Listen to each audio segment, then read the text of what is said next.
¿Os gustan las historias de palacio? ¿Las historias de reyes, reinas y banquetes? Os invitamos hoy en Cautivados por la Palabra a meditar sobre un libro bíblico que comienza así, con un banquete, con una historia de reyes y reinas, el libro de Esther. Es cierto que después, según va avanzando el texto, parece que no es tanto de príncipes y princesas cuanto de un pueblo que está en peligro, de cómo ser capaces de sobrevivir en circunstancias difíciles. En cualquier caso, un libro bonito, llamativo, que está en la Biblia y que nos invita, como siempre, a hacernos preguntas. Bienvenidos todos a este espacio bíblico de Cautivados por la Palabra.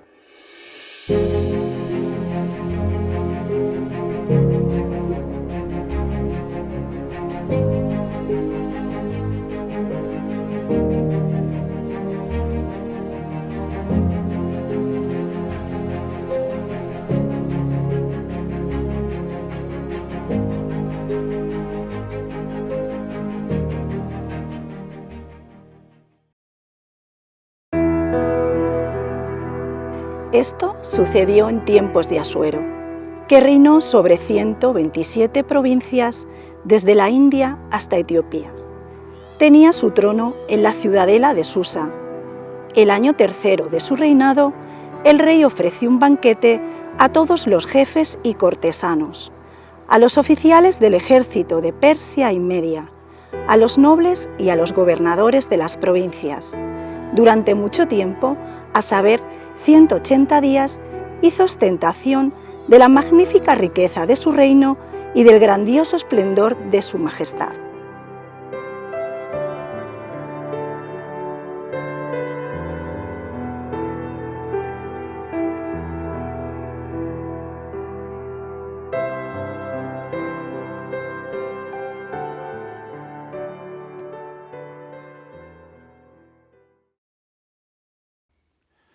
Trabajamos hoy, por tanto, el libro de Esther y os invitamos, como siempre, lo primero a leerlo. Vais a ver al leerlo que tenemos unas secciones normalmente colocadas en cursiva porque tenemos como dos versiones de Esther. El texto original hebreo, luego hablaremos de ello, que es mucho más breve, y luego añadidos en el texto griego. San Jerónimo puso esos añadidos al final de todo. Y en cambio las Biblias actuales suelen ponerlo pues donde vienen a cuento, ¿no? La oración de Mardoqueo en su oración, al principio del sueño. Entonces ahí, si lo veis, pues eso que nos llame la atención, porque tenemos dos versiones muy distintas. Los añadidos griegos también son considerados bíblicos, inspirados por parte de la Iglesia. Y luego explicaremos que sirven para explicitar el aspecto religioso de esta historia. Una historia que consiste, tiene muchos matices, pero en líneas generales consiste en lo siguiente, ¿no? Estamos en el Imperio Persa, siglo V a.C., el rey Asuero, que parece ser la transcripción del nombre de un rey persa histórico, Jerjes, que reinó en el siglo V a.C., en todo el Imperio Persa que llegaba hasta Jerusalén y hasta el mundo griego. Susa es la capital principal, la ciudad en la que aparecen estas cosas. A estos príncipes les gusta mucho el boato, les gustan mucho las fiestas, los banquetes. Todo comienza con un banquete, con un doble banquete. Asuero a su gente y la reina Vasti a su gente, a las mujeres, ¿no? Se produce un desencuentro porque Vasti desobedece a Asuero y es quitada de reina, una reina despojada, y se busca otra reina. Y al final una judía llega a ser reina, Esther. Reina destronada, la reina Esther, judía, llega a ser reina, ¿no? Esther es criada por un pariente, Mardoqueo, que es judío también y que también pertenece a la corte del rey, ¿no? Y las cosas van bastante bien porque Mardoqueo incluso ayuda a que no se perpetre una lucha, un asesinato del rey Asuero.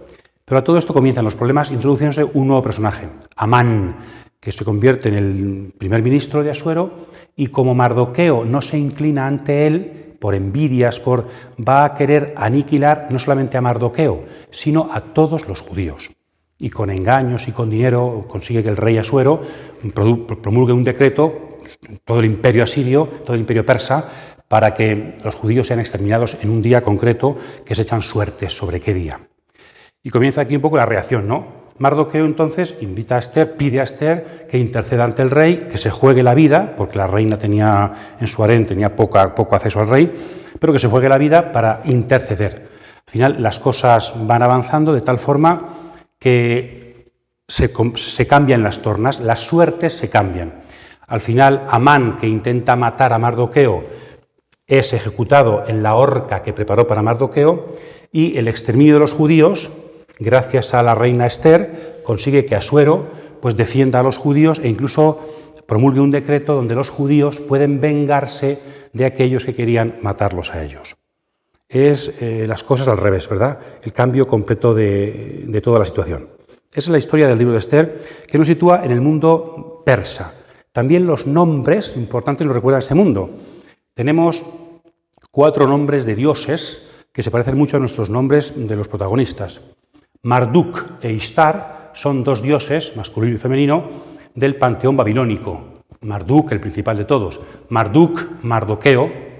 Esther, Ishtar. Prácticamente los nombres de los protagonistas tienen que ver con dioses babilónicos. Y en cambio hay unos dioses elamitas. Elam es la potencia que ha sido vencida, ¿verdad?, por los persas para conseguir ese imperio, uno de los vencidos. Los dioses Umán y Masti podrían recordarnos a Amán, Umán y Masti, Basti. Los que han sido vencidos, Basti destronada, Amán vencido en su odio. Entonces, los dioses vencidos, los dioses vencedores. Quién sabe si de fondo y muy antiguamente del libro de Esther habría también aquí pues una historia de países que incluso no son judíos. En cualquier caso, llama la atención cómo los nombres se parecen mucho a los dioses de aquella época y de aquellos lugares. Nos sitúan, por tanto, en el siglo V a.C., en el contexto del imperio persa, los judíos que viven fuera de Israel, en la diáspora, exiliados.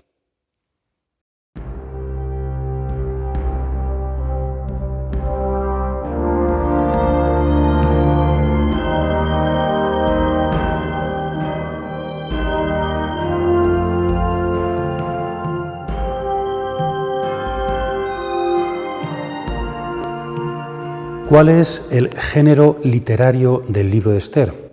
Estamos cercanos a las otras 3 relatos, novelas que hemos dicho estos días, ¿verdad? Entonces, Esther, hay gente que piensa que no tiene nada de histórico, y si uno lo lee y ve un poquito el mundo persa, se da cuenta de la cercanía que existe, el conocimiento que existe por parte del autor del libro del imperio persa y sus costumbres.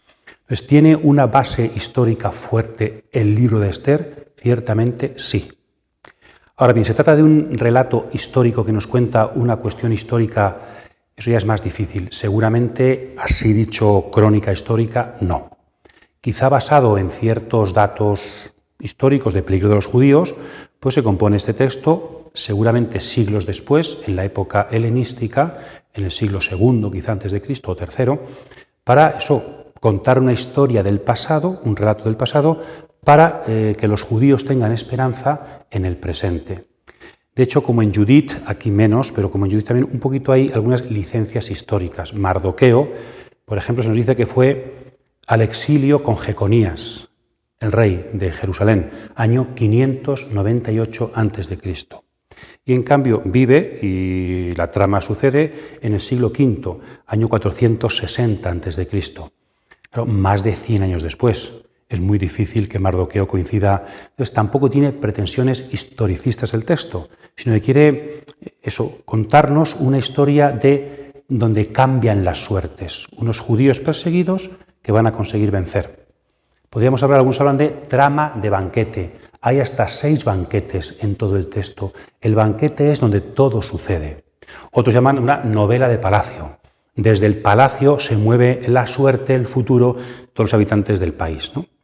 Y pues este género literario, que tiene una base histórica, pero que seguramente no es una historia real en todos sus datos, vemos un poquito ahora cuál sería el esquema literario que más o menos sí puede ayudarnos a ver esto. La clave está en el centro. El centro son 3 versículos, 3 pequeños versículos, en el capítulo 6, donde el rey Asuero no puede dormir, pasa la noche en vela, como los judíos en el Éxodo, por cierto, y dice que le traigan un libro de memorias. Y ahí ve cómo Mardoqueo le ayudó. y eso hace que cambie su actitud y empiece a tratar bien a Mardoqueo. Aquí se da, diríamos, el cambio total. Hay una primera parte que es cómo los judíos van a mal, van a ser exterminados y Mardoqueo va cayendo frente a Amán, y en la segunda parte, en cambio, los judíos y Mardoqueo consiguen la victoria. Y ahí está el punto de inflexión en este texto. Si quisiéramos ir un poquito más a lo concreto, podríamos incluso decir esta primera parte, esta segunda parte, dividida a su vez en 3 secciones, ¿no?, que se corresponden de forma concéntrica, dejando en el centro lo principal. Al principio, en los versículos que hemos puesto aquí, capítulo 1, ¿verdad?, el rey y su corte, y lo que pasa con la reina Vasti. Y al final, en la conclusión, Mardoqueo en la corte. Se corresponden, por eso hemos puesto A y A'. Todo comienza en la corte, todo termina en la corte. Primer decreto real, que es la exterminación de los judíos, lo que se lleva consigo. Y después, al final, se corresponde con un segundo decreto del rey, Asuero, donde los judíos no solamente son salvados, sino que también ellos pueden vengarse de sus enemigos. El conflicto entre Amán y Mardoqueo, que hace, al final se corresponde con el triunfo de Mardoqueo sobre Amán.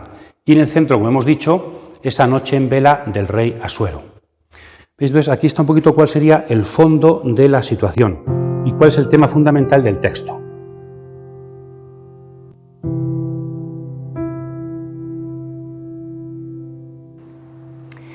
El rey la prefirió a las demás mujeres y la trató con especial cariño y bondad, hasta el punto de coronarla y nombrarla reina en lugar de Vasti. Después ofreció un gran banquete a todos los nobles y cortesanos, decretó un día de descanso para todas las provincias y repartió regalos dignos de un rey.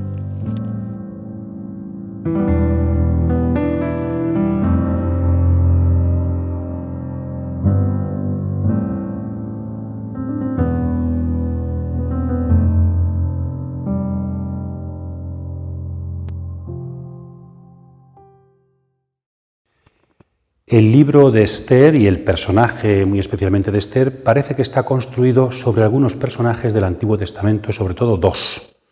Los personajes de José, el hijo de Jacob, en Egipto, Génesis, capítulos 37 y siguientes, y el libro de Judith, del que también hemos hablado aquí. Esther, como José, también está ante el rey, José ante el faraón, Esther ante Asuero. Son llevados a palacio y desde el palacio, desde arriba, desde el poder, van a ayudar a su pueblo. José salva a su pueblo de morir de hambre por su condición de visir y Esther salva a su pueblo de ser exterminado por su condición de reina. Y también otra característica que los une mucho José y Esther es, ¿os acordáis que decíamos cuando hablábamos del Génesis que la historia de José es una historia donde la providencia aparece de una forma muy moderna? Dios no se manifiesta como en los otros patriarcas, así de una forma directa, se apareció Dios, sino que va tejiendo la trama desde atrás, desde abajo. Aparece muy poquito explícitamente Dios en la historia de José. Pues en la historia de Esther no aparece nada. Parece como si el autor quisiera llevar la historia de José en la providencia hasta sus últimas consecuencias. Cómo Dios actúa sin aparecer en absoluto. Esther es el único libro de la Biblia, el único, el texto hebreo, en el que no aparece el nombre de Dios, nunca. Eso te he hecho aposta, seguramente. Bien, entonces, eso, como un personaje, también la belleza de Esther, la belleza de José, están muy construido un personaje sobre otro. Parece como que la antigua historia del pueblo judío se va repitiendo ahora. Las claves de Dios para salvar a su pueblo siguen siendo las mismas. También el personaje de Judith, en la época de los asirios, veíamos, ¿no? Y ahora en la época de los persas. Judith, también la mujer, desde las armas de la mujer, su belleza, y va a conseguir, en su caso, derrotar a Holofernes, y Esther va a conseguir que el rey vuelva, diríamos, su mirada a favor de su pueblo, de Israel, el pueblo judío. Solo que Judith es una mujer viuda rica y Esther va a ser una pobre huérfana, solo que va a llegar a reina. También esa contraposición las acerca, ¿no? 2 historias de mujeres que salvan a su pueblo desde su condición femenina. Y luego, un poquito menos, pero también hay cierta cercanía, sobre todo a la hora de cómo fueron elegidos Daniel y sus compañeros para servir en la corte de Nabucodonosor y cómo es elegida Esther para poder llegar a ser reina. Hay también un paralelo muy interesante que nos dice seguramente que las obras están escritas en la misma época. Entonces, Esther va a ser construida sobre estos personajes que nos dicen lo mismo, ¿no? Dios actúa siempre en favor de su pueblo. Cuando las cosas van muy mal, siempre hay un medio por el que Dios revierte las suertes. Siempre hay un personaje clave, varón, mujer, desde abajo, desde la corte, donde el pueblo de Israel por fin va a ser salvado. Esta es, en el fondo, la historia de Esther y la importancia de esta mujer, otra mujer, en la historia del pueblo. Si la historia primitiva de la salvación principal, la historia del Éxodo, se recuerda en la fiesta de la Pascua, Esther, lo vamos a ver ahora, se va a recordar, esta epopeya de Esther se va a recordar en otra fiesta, la fiesta de Purim. Esther es el relato que nos dice cuál es el origen, el relato etiológico de la fiesta de Purim. Dios salvó a Israel y lo recordamos en la Pascua. Dios ha salvado a los judíos en esta época y lo recordamos en Purim. Dios sigue actuando en la historia con las mismas constantes a través de personas para salvar a su pueblo.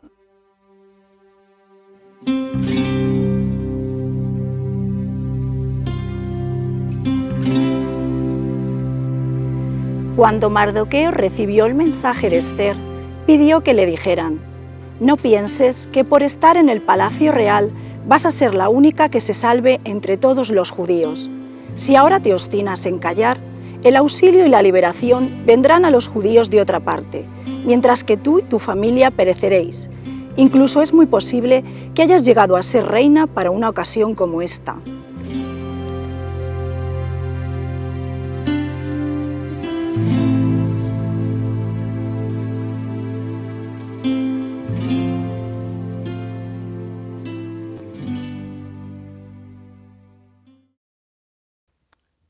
En la liturgia sinagogal, los judíos tienen 5 rollos, en griego megillá, en plural megillot, rollos. Cada rollo se lee en una fiesta de estas 5 judías. Cantar de los Cantares se lee en la fiesta de Pascua. Decíamos, el libro de Ruth se lee en Pentecostés. En la fiesta del 9 de Ab, en verano, se leen las Lamentaciones, recordando la destrucción del templo. En otoño, en la fiesta de las tiendas, se lee el libro de Cohelet, Eclesiastés. Todo vuelve a empezar. No hay nada nuevo bajo el sol. Se empieza a sembrar otra vez, el año agrícola. Y por fin, en torno a febrero, en la fiesta de Purim, se lee el libro de Esther. Y es que Esther es el rollo, la Megilá, que sirve de relato etiológico de esta fiesta judía de Purim. ¿Qué es un relato etiológico? Dijimos cuando hablábamos del Génesis que Génesis 3, por ejemplo, es el relato etiológico del mal en el mundo. Un relato que intenta explicar los orígenes de algo, etiologos, explicar el origen, ¿no? Igual que muchos relatos de patriarcas, pues un sueño de Jacob en Betel, son el relato etiológico de por qué hay un culto en Betel, porque Jacob tuvo aquí un sueño y tuvo una experiencia de Dios. Entonces, diríamos que el libro de Esther da un origen histórico a la fiesta judía de Purim. Es el relato etiológico. Por eso, en la fiesta de Purim, al celebrarlo en la sinagoga, se leen, como siempre en las fiestas judías, un libro, un trozo de la Torá, y otro trozo del resto, ¿no? En concreto de la Torá se lee el capítulo 17 del libro del Éxodo, versículos 8 al 16, donde se narra la victoria de Israel en el Éxodo frente a los amalecitas, a Amalek. Y después se lee de los Ketubim, de los escritos, la tercera parte de la Biblia hebrea, se lee Esther. Y es que, ¿qué es Esther? La victoria de Mardoqueo, el judío, sobre Amán. Amán es de una tribu que recuerda también a los amalecitas. Por eso la victoria sobre Amalek en Éxodo 17 es recordada ahora en Esther, porque Amán es el sucesor de los amalecitas. Y además, Mardoqueo es de la tribu de Benjamín, pues resulta que Saúl primer rey de Israel, era también de la tribu de Benjamín. Y en 1 Samuel 15 se nos dice cómo Saúl derrotó a los amalecitas. Entonces, en el Éxodo con Moisés, en la época de la monarquía con Saúl y ahora en el post-exilio, en la época persa, Israel vence a sus enemigos, simbolizados siempre en la figura de Amalek. Entonces, Purim sería la fiesta que memoriza, que nos incorpora año tras año el memorial de aquella fiesta. Lo hemos dicho antes, igual que la fiesta de Pascua, mucho más importante, es memorial de la gran salvación de Israel saliendo de Egipto. En esta fiesta es una fiesta de alegría, de júbilo, donde los judíos tienen permitido, pues sobre todo eso, hacen regalos, fiesta, alegría, pueden emborracharse. Algún rabino dice que puede uno emborracharse hasta que no sepa distinguir entre la expresión maldito sea Amán, bendito sea Mardoqueo. Es una fiesta como eso, de mucha liberalidad. Algunos lo comparan con nuestro carnaval, también por las fechas. Aunque también hay ayuno, recordando el ayuno de Esther. Es una fiesta religiosa, aunque con muchos matices, diríamos, más bien pues, civiles y más bien de tipo juerga y de tipo poco religioso, ¿no? Y por eso tal vez Esther es un libro muy popular. En la Edad Media tenemos seguramente del libro bíblico que más manuscritos han conservado es el de Esther, en la Edad Media, y también se hicieron muchos midrashim, muchos comentarios a Esther. En cambio, otros judíos, por ejemplo en Qumran, los esenios, siglo I a.C., siglo I después de Cristo, Esther es de los pocos libros que no se ha encontrado ninguna copia en Qumran. Puede ser casualidad o puede ser que los hombres de Qumran no tenían mucho aprecio por el libro de Esther. Entonces, en cualquier caso, es un libro unido a una fiesta un poquito extraña en Israel, tanto el libro como la fiesta. Y ahora pasamos a una cuestión siguiente, que es, el libro de Esther, como el libro de Daniel, es mitad y mitad. El libro hebreo y las versiones griegas. ¿Qué diferencia existe entre ellos y qué parecidos? ¿Por qué hay dos versiones en la Biblia, en el texto de Esther?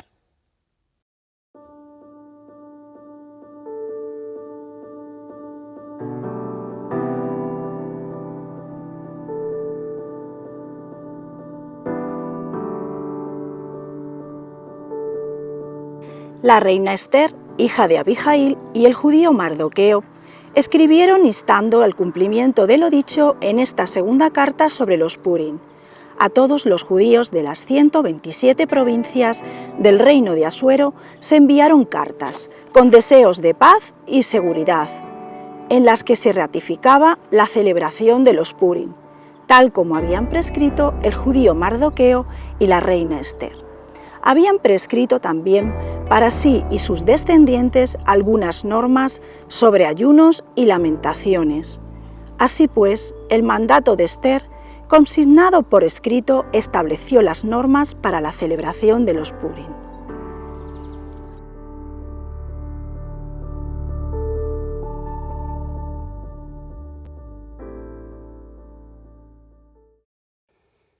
Ya sabéis lo que es un libro protocanónico y un libro deuterocanónico. Protocanónico es aquellos libros que son aceptados por los judíos, están en la Biblia hebrea del Antiguo Testamento. En cambio, deuterocanónicos son 7 libros que no están en la Biblia hebrea, sino que están en la Biblia griega y son aceptados por los católicos como libros inspirados. Hablamos, por ejemplo, del libro de Judith y el libro de Tobías. Bien, pues Esther comparte, junto con Daniel, ambas realidades. Daniel y Esther son libros protocanónicos, pero que tienen añadidos griegos deuterocanónicos. Los judíos solamente leen el texto hebreo, nosotros leemos también los añadidos del griego. Se puede perfectamente leer la historia hebrea, y se entiende, y los añadidos griegos no cambian nada la historia. Sencillamente añaden al principio un sueño y al final su interpretación, y entre medias pues algunos detalles, pues mandó un decreto el rey, este fue el decreto. Entonces introducen un texto con el decreto. O cuando Esther se iba a presentar al rey, rezó, introducen una oración. Entonces no cambian para nada la trama los añadidos griegos. Entonces empezamos con el texto hebreo. He dicho antes, es el único libro de la Biblia, Cantar de los Cantares, dice una vez la palabra Dios. Es un libro un poco profano, ¿verdad? Aunque muy bonito y muy profundo, pero una vez. En cambio, Esther, en el texto griego, en el texto hebreo, nunca utiliza la palabra Dios. Y seguramente esto es aposta. Entonces, ¿es un libro pagano? No, es un libro religioso, pero con una teología, como decíamos, que quiere estar debajo de los acontecimientos. Como Dios parece que no se le ve, pero está. Ese es el mensaje del texto, exagerando la dinámica de José, como hemos dicho antes. Y aquí tenemos algunos de los elementos que pueden decirnos que el libro hebreo de Esther, sin nombrar a Dios, es un libro religioso. Algunos elementos. El más bonito, quizá más interesante, es cuando en 4:14 le dice Mardoqueo a Esther: si tú no quieres ayudar al pueblo, la ayuda nos vendrá de otro lugar. Macom, la palabra hebrea lugar. Seguramente es una forma, ya sabéis que en la antigüedad los judíos, y actualmente también, tienen ciertos nombres para no utilizar el nombre de Dios en vano. Y en vez de hablar de Yahvé, hablan de Señor, o hablan de la Shekinah, o hablan de la gloria, o hablan de circunloquios para no decir el nombre de Dios. Pues Macom podría ser uno de esos. ¿De dónde vendrá la ayuda? De otro lugar debajo del cual estará Dios. En el fondo, Dios sabrá utilizar, si tú no quieres, la salvación vendrá de otra parte, porque el Señor no va a dejar de salvar a los judíos, diríamos, ¿no? Entonces, ese guiño al nombre oculto de Dios, que está debajo de los lugares de donde brota la salvación. También Esther hace ayuno y manda que se haga ayuno antes de presentarse al rey. Es un gesto religioso. Y también algunos gestos de penitencia, como vestirse de sayal, de ceniza. Ella también cumple las cuestiones alimenticias de la ley de Israel, y Mardoqueo es un judío cabal. O sea, están presentándose a judíos religiosamente cabales, ¿no? Después también se nos dice que Esther consigue el favor de todo el mundo, como que a todo el mundo le gusta. Y ahí debajo, probablemente estamos igual, ¿no? ¿Quién hace posible que la gente tenga misericordia de alguien, que nos quieran, que Dios, aunque no se dice? Pero hay en ese, como el éxito de Esther, el que sea aceptada por todos, incluido por el rey, por los eunucos también, seguramente también es un signo de cómo Dios va moviendo los acontecimientos por debajo. Pues Mardoqueo, se nos dice, no se arrodilla ante Amán. Todos los dignatarios se arrodillan ante el primer ministro y Mardoqueo no, porque era judío. No se dice nada de religión, pero ahí seguramente tenemos también un guiño a... No es una cuestión de orgullo, sino que es una cuestión de no postrarse ante ningún dios, ni ante el monoteísmo vivido por Mardoqueo de forma radical. Y luego, el primero y el último son los principales, yo creo, el fondo de la historia que ya hemos explicado antes. El lector judío, cuando lee esta historia, le suena a Amalek, a las derrotas antiguas del pueblo enemigo, le suena al éxodo, la historia de José, le suena a Judith. Debajo están las constantes por las que Dios actúa en favor de su pueblo. Entonces, es un libro pretendidamente, no explícitamente religioso. Porque Dios, aunque no se le vea, creo que ese es el mensaje, aunque no se le vea, actúa. Y también otro mensaje podría ser eso: no toméis el nombre de Dios en vano. No digáis enseguida, es que Dios ha hecho que, No. Dios es un misterio. Las cosas suceden y sabemos que Dios está debajo. Pero hablar de Dios de forma directa para decir que Él ha hecho... Tened mucho respeto ante esto. Otros también dicen que lo que se pretende aquí es a ver si vais a usar el nombre de Dios para vosotros ser unos pasivos ante la historia. No, tenéis que ser como Mardoqueo y como Esther. Dios parece que no actúa porque quiere también, como que se aparta un poquito, porque quiere nuestro protagonismo, nuestra iniciativa. Si tú no actúas, vendrá de otro actuar. Entonces, para que también nosotros pongamos nuestro grano de arena, porque está también en nuestras manos el que nuestro pueblo se salve. Por eso muchos autores hablan de teología implícita, muy interesante. ¿Y qué hacen las versiones griegas de los 70 de Luciano? Explicitan esa teología. Y esas adiciones sí que ponen oraciones, sobre todo en las oraciones, nombran a Dios, como por debajo de todo está Dios, ¿no? Se explicita lo que aquí aparecía de una forma sutil. Sobre todo en las oraciones, tanto de Esther como de Mardoqueo. También hay por ahí algún desmayo de Esther cuando se va a presentar ante el rey, como un signo también de sus armas de mujer, diríamos, para que también en el rey se muestre esa atención por la debilidad de la reina, ese cariño por el débil. Y luego, muy interesante, en la versión griega, todo comienza con un sueño de Mardoqueo, que quiere interpretar un sueño raro, ¿verdad? Hay un río, una fuente donde brota agua, hay dragones, y al final del libro se interpreta desde la historia ese sueño. Es decir, todo ha sido, nos recuerda también un poquito a José de Egipto, ¿verdad? Toda la historia ha sido un desarrollarse sin saber las claves de un sueño que al final se comprende. Hay una inclusión entre el sueño inicial de Mardoqueo y la interpretación final de ese sueño. Entonces, dos versiones que nos dicen, pues eso, cómo ha sido releído este libro y como le parecía a la tradición griega que era poco religioso para que fuera más aceptado por los hombres y mujeres religiosas, pues se ha explicitado esa teología. Pero en cualquier caso es importante que meditemos sobre el porqué de esa ausencia de Dios en un relato bíblico.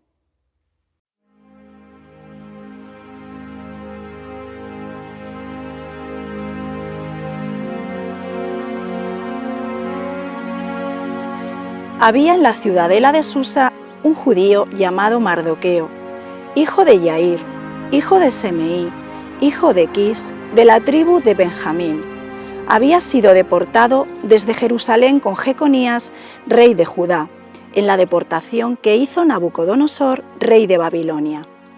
Mardoqueo había criado a Edisa, es decir, Ester, prima suya y huérfana de padre y madre. La joven era hermosa y muy atractiva.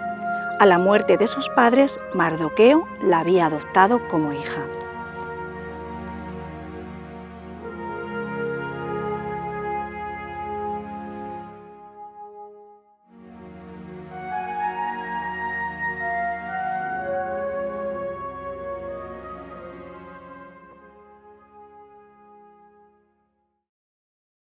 En un relato, en una narración, son fundamentales los personajes, ¿no? No vamos a hacer aquí un análisis de los personajes de Ester, pero sí que nos fijamos un poquito en Ester y como personaje y sus paralelismos, algunos paralelismos en el texto, ¿no? Primero, Ester tiene un doble nombre desde el principio, Hadasá o Ester. Hadasá es un nombre hebreo que significa mirto, y Ester es un nombre que significa estrella, pero ya no es en hebreo, sino que ya es en persa. Y también está relacionada, como he dicho antes, con la diosa Ishtar de Babilonia. Algunos ven este doble nombre, aunque no se desarrolla el nombre en sí mismo, pero sí podría ser un anuncio, doble nombre, de cómo evoluciona el personaje de Ester. Al principio es más alguien pasivo, una planta, alguien pues que sigue las directrices de Mardoqueo, hace todo lo que es sumisa, lo que le dicen, solamente su belleza, pero después pasa a ser estrella del pueblo, pasa a tomar la iniciativa y después Mardoqueo le obedece a ella y va a salvar a su pueblo con su estratagema, con su estrategia. Entonces, cómo este personaje va tomando protagonismo a lo largo de la historia. De una mujer en un mundo de varones, de una mujer guapa y virgen que tiene que llegar a ser reina, a una mujer que es capaz de enfrentarse, de afrontar al rey y de salvar a todo un pueblo. Bien, después el gran paralelismo, yo creo, del texto, bueno, es Mardoqueo frente a Amán, ya hemos explicado, pero también Ester ante Mardoqueo, que es su pariente, que la ha adoptado. En algunos textos de la tradición griega se dice que era para ser su mujer. Y de hecho en la tradición judía se interpreta también como que era la mujer de Mardoqueo. Pero en el texto original hebreo no es así. Es una pariente suya que la adopta, ¿verdad? Porque es huérfana, Ester. Bien, Mardoqueo, ¿quién es más protagonista que quién? Ya he dicho antes que Mardoqueo empieza a ser él es el problema. Persiguen los judíos por él. Ester no dice que es judía al principio y a él lo persiguen por ser judío y no postrarse. Ester no dice su condición judía y Mardoqueo le primero presenta a Ester para ser reina y luego le pide que interceda por el pueblo. Ella es remisa, no quiere, pero Mardoqueo le insiste y ella cambia. Y al final, aunque en esa parte central Ester, diríamos, habla y Mardoqueo obedece, al final Esther también desaparece un poco del texto y al final se queda Mardoqueo como la figura del judío, igual que Judith era la figura de la judía en su libro. Mardoqueo es aquí y de hecho la fiesta de Purim, aquí se le llama, seguramente es la misma fiesta, más antigua quizá sus orígenes, el día de Mardoqueo. Entonces, ¿quién es el protagonista, Mardoqueo o Esther? El libro se llama el libro de Esther, en algunos momentos parece el libro de Mardoqueo. En el texto griego, el sueño de Mardoqueo al principio, su interpretación al final. Entonces, ¿quién es más protagonista? Es verdad que hay una especie de tensión de protagonismos. Pero es cierto que en un momento de la trama, Esther consigue ponerse en primer lugar, y no solamente ante el rey, sino que Mardoqueo y su pueblo obedecen a Esther. Entonces también podemos leer el libro desde esta perspectiva de el judío y la reina Esther, quién tiene más importancia, los dos. En esa relación van consiguiendo la liberación del pueblo. Pero es cierto que al final Esther como que desaparece un poco del libro y solamente queda el protagonismo de Mardoqueo. Esto es cierto, en el libro de Esther. Después, muy interesante, aunque se dice muy poco de él, del paralelismo entre Esther y la primera reina, Vasti. La primera reina, Vasti, también daba un banquete y es destronada porque no obedece al rey. El rey está borracho ya y quiere ante su gente alardear de la belleza de su esposa, ¿no? De su reina. Entonces le manda que venga con su corona real y ella dice que no. Y eso provoca un problema, incluso dicen los consejeros eunucos, en todo el reino. Porque entonces los hombres y las mujeres, sus relaciones, y parece que es un problema de matrimonios ya, que hay que resolver desde el principio, ¿no? Esa desobediencia de Vasti es una mujer que parece que defiende su dignidad. Esther al final se va a presentar ante el rey Asuero sin ser llamada, y es peligroso. Y en cambio Vasti fue llamada y no se presentó. Los rabinos, algunos de ellos, interpretan que el rey, el texto no lo dice, pero que el rey la había llamado para presentarse con la corona e interpretan con solo la corona, es decir, desnuda. Por eso muchos rabinos piensan que Vasti no hizo un alarde de orgullo, sino de decencia, diríamos, ¿no? De decir, no, aquí no me toman como objeto. En cualquier caso, Vasti es un ejemplo de enfrentarse al rey. En este aspecto, Esther, al principio al menos, aparece mucho más sumisa que Vasti. La historia de Esther, en el fondo, es el drama de una reina va a servir de base para el éxito de otra reina. Y, de hecho, esa actitud de Vasti al principio también sirve narrativamente para que el lector diga, si Vasti, fijaos lo que hizo y le sirvió para quitarla de reina, Esther ahora se va a enfrentar al rey. O sea, como que le da también el destronamiento de Vasti, además de ofrecer la oportunidad de que Esther sea reina, le da una especie de tensión a la trama.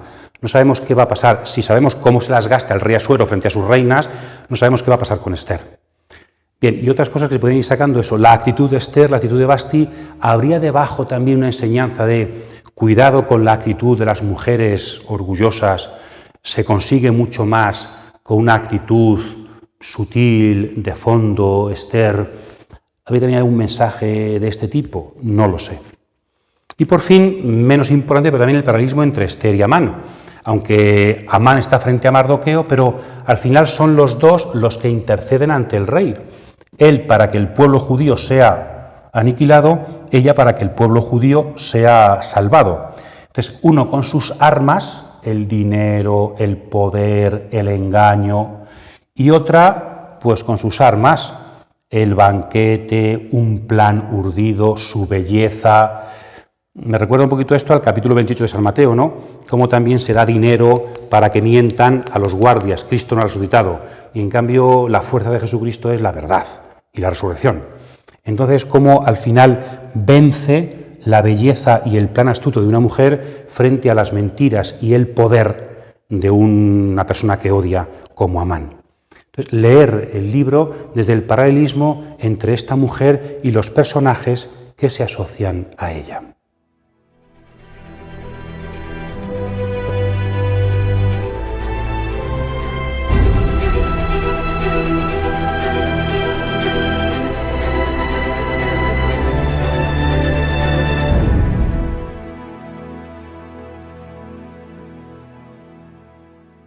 El libro de Esther no solamente acaba con la salvación de los judíos, sino con la venganza sobre los enemigos.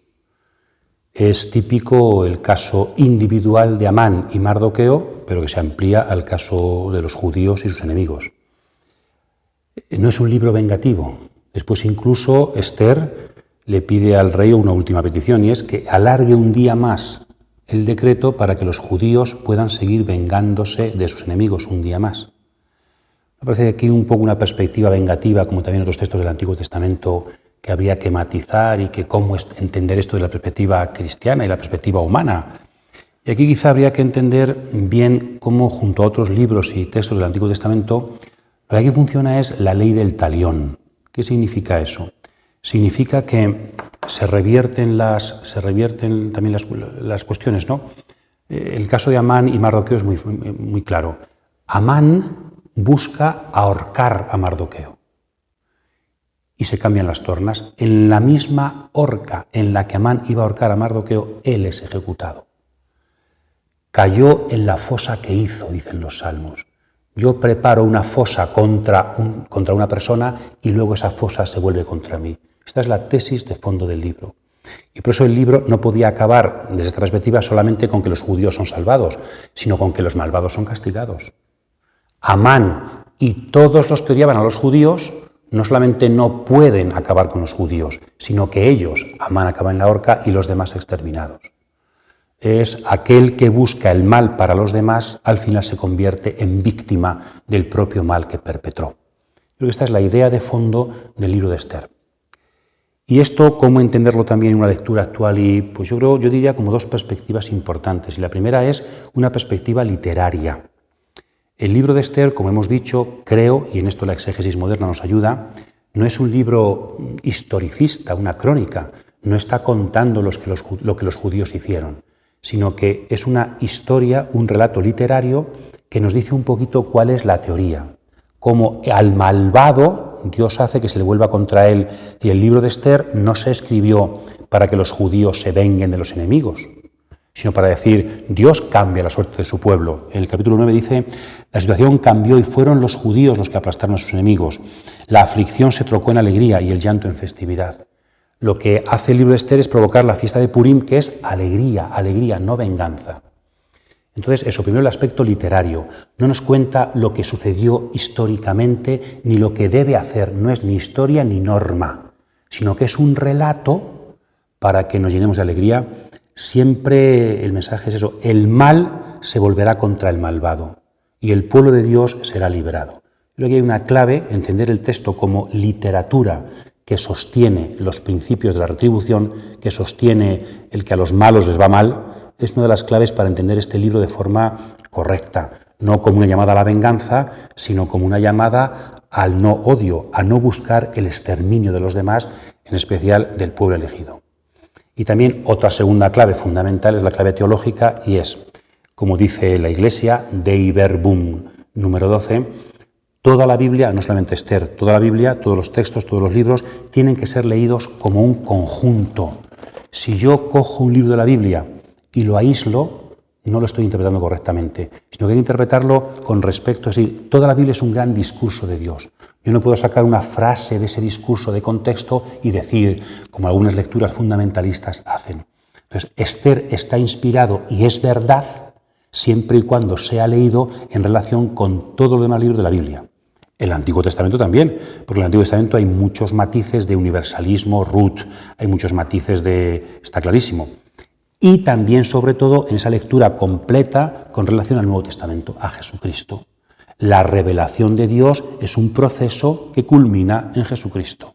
Entonces, Esther es verdad, es un mensaje muy verdadero, interpretado a la luz de toda la revelación, de toda la Biblia y de toda la tradición interpretativa de la Iglesia con respecto a estos textos.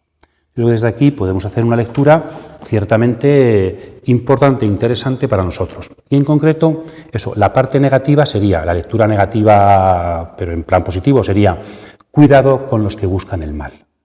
Y después yo haría como otras dos lecturas también positivas de este texto, y es, Dios siempre actúa de la misma manera a favor de su pueblo. Al final, aunque parezca no estar, Dios siempre actúa, Dios siempre salva, Dios nunca abandona a su pueblo, aunque será a través de reyes, a través de viudas, a través de reinas, pero Dios nunca abandona históricamente a su pueblo, sino que siempre lo sostiene y lo salva.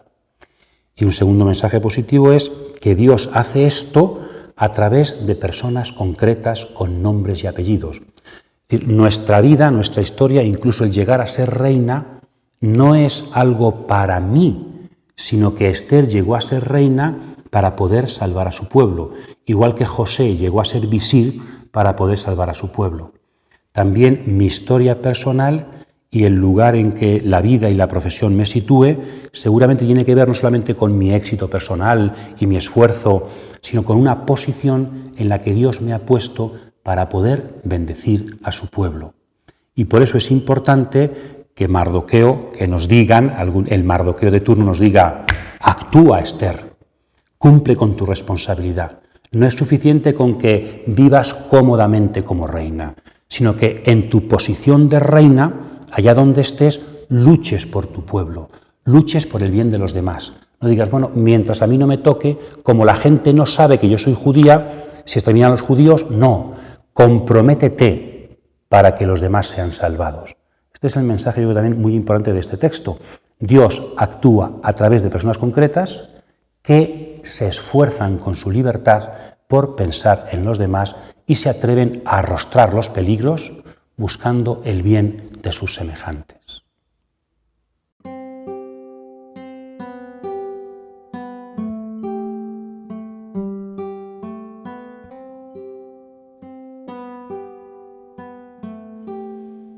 Terminamos el libro de Esther y terminamos volviendo al comienzo diciéndoos, leed el libro de Esther, un libro con interrogantes, extraño, lleno de misterio, pero eso es lo importante de la palabra, que nos interrogue el misterio, cómo aquello que no entendemos es aliciente para buscar explicaciones más profundas.